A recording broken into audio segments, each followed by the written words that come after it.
E o que fai é que hoxe en Pontareas haya persoas enterradas por non ter detectado un cancro en hora. Ese é o problema. Ese é o problema.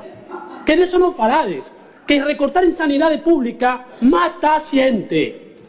Mata a xente traballadora. Non mata aos señoritos de Madrid, non mata aos señoritos de Coruña, non mata aos señoritos de Pontareas ni aos señoritos de Coruña, de Vigo, mata a xente traballadora.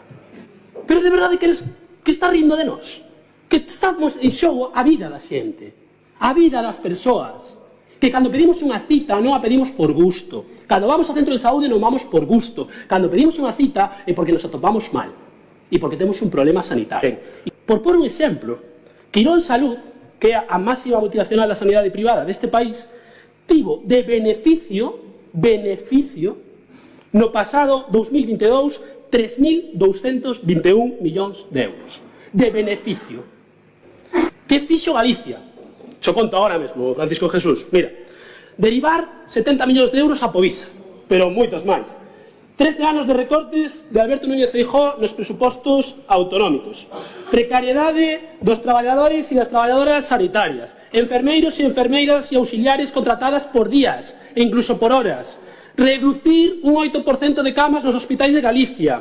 De 8.877 prazas de persoal sanitario e administrativo no 2010 a menos de 8.000 na actualidade.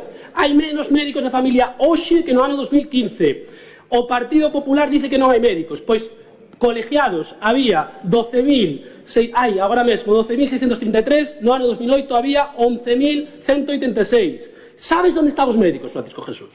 Sabes onde están? Na sanidade privada. Porque os levastes vos. Porque se derivades os cartos para a empresa privada e sube o volumen de negocio, se van. Pero non mintas, a xente non é tonta, joder. E sabes que pasa? Que os vosos votantes e as vosas votantes tamén piden cita médica. E por moito que 30, 40, 50, 60 se crean o voso discurso, mañá, cando teñan un problema sanitario, cando os seus fillos e as súas fillas teñan unha necesidade médica, non van a poder pedir cita.